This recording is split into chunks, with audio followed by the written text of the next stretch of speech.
Assalamualaikum warahmatullahi wabarakatuh. Perkenalkan, nama saya Syafira Sunafel Martiana dari kelas 12 IP3.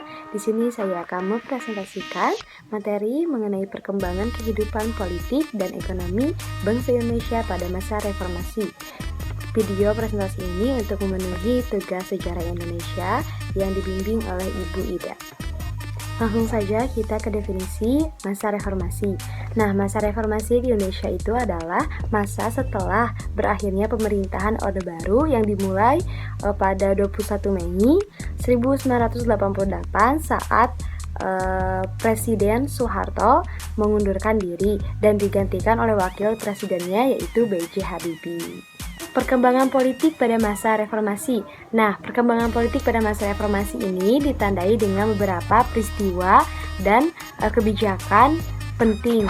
Di antaranya itu seperti sidang istimewa MPR 1998, lalu otonomi daerah, lalu pencabutan pembatasan partai politik, kemudian penghapusan dui fungsi ABRI, dan yang terakhir penyelenggaraan pemilu dengan yang lebih demokratis. Dari kebijakan penting yang sudah saya sebutkan tadi, diantaranya ada sidang istimewa MPR 1998 yang dilaksanakan pada tanggal 10-13 November 1998. Nah, sidang ini untuk menetapkan langkah pemerintah dalam melaksanakan reformasi di segala bidang. Sidang istimewa MPR 1998 ini menghasilkan 12 ketetapan. Selanjutnya ada otonomi daerah.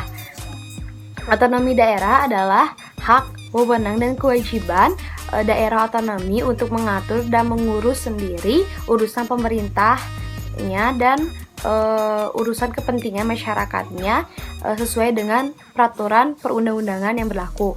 Nah, penerapan otonomi daerah ini juga diiringi dengan perubahan sistem pemilu. Oke, selanjutnya ada pencabutan pembatasan partai politik. Nah, kebebasan berpolitik pada masa reformasi dilakukannya dengan cara pencabutan pembatasan partai politik. Nah, pada pertengahan bulan Oktober 1998 sudah tercatat sebanyak 80 partai politik yang dibentuk.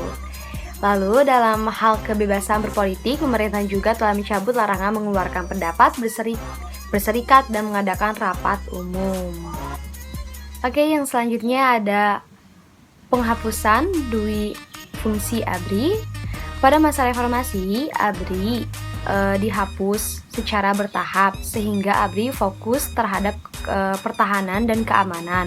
Lalu kedudukan ABRI di MPR jumlahnya sudah berkurang, yang berawal 75 orang menjadi 38 orang. Dan mulai tanggal 5 Mei 1999, Polri memisahkan diri dari ABRI yang menjadi Kepolisian Negara Republik Indonesia. Selanjutnya, ABRI berubah menjadi TNI ataupun Tentara Nasional Indonesia. Lalu yang terakhir ada penyelenggaraan pemilu yang lebih demokratis. Meskipun diikuti oleh banyak partai politik, pemilu pada masa reformasi ini berlangsung dengan aman dan tertib. Pemilu ini dilaksanakan ada beberapa tahap, yaitu ada dua tahap secara minimal, dan maksimalnya itu ada 3 tahap. Tahap pertama adalah pemilu legislatif untuk memilih anggotanya atau partai politik yang dicalonkan sebagai nantinya menjadi anggota DPR, DPRD, dan DPD. Tahap keduanya adalah pemilu presiden putaran pertama. Nah, pada tahap ini presiden dan wakil presiden dirilis secara langsung oleh rakyat. Tahap ketiga adalah pemilu presiden tahap kedua. Setelah membahas perkembangan politik pada masa reformasi, selanjutnya kita ke perkembangan ekonomi pada masa reformasi. Nah, pada masa reformasi ini Indonesia masih dilanda krisis ekonomi. Upaya-upaya untuk pemulihan ekonomi akhirnya terus dilakukan pada beberapa periode masa reformasi ini.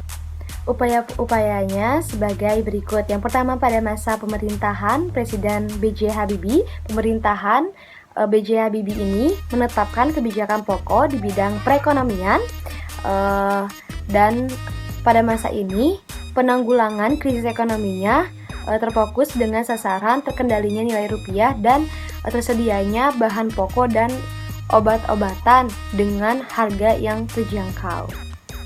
Yang kedua, pada masa pemerintahan Presiden Abdurrahman Wahid. Pada masa pemerintahan ini, perekonomian Indonesia sudah mengalami perbaikan dan keuangan negara sudah mulai stabil.